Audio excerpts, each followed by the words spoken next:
Happy birthday, Natasha. I hope you're having an amazing day.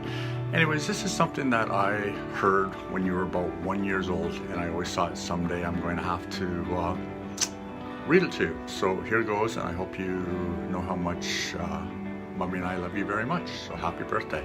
Here goes. Dear daughter, I tiptoed in your room tonight and I looked down at you smiling in your sleep.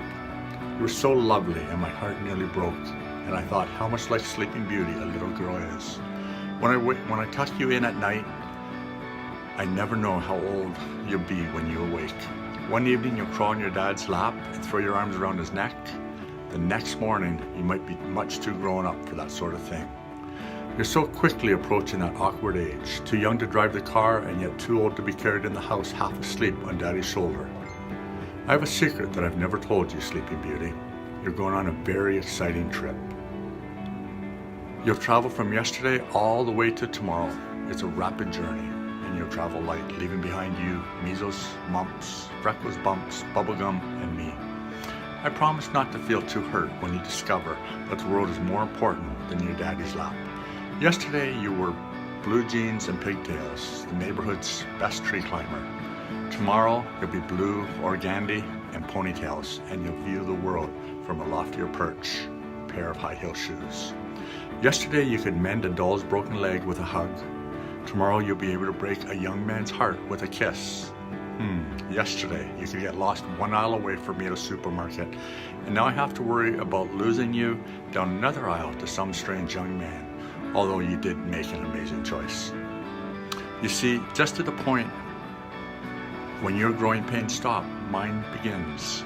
Yesterday you were kind of a pain in the neck when you were around. Tomorrow you'll be an ache in the heart when you're not.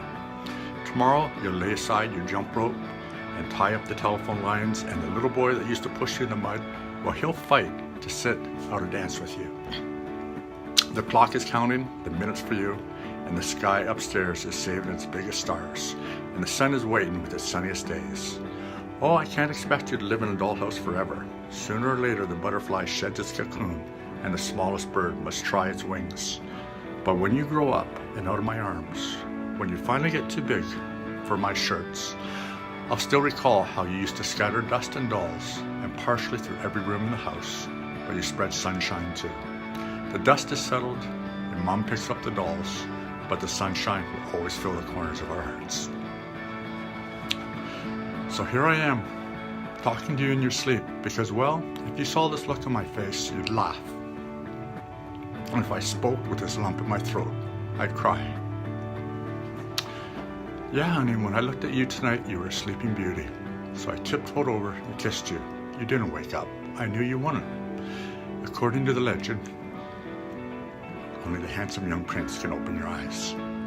And I'm just a father with a future bride. So you sleep on, pretty thing. Tomorrow you'll wake and you'll be a young lady, and you won't even realize that you've changed. Horses in the middle of a dream.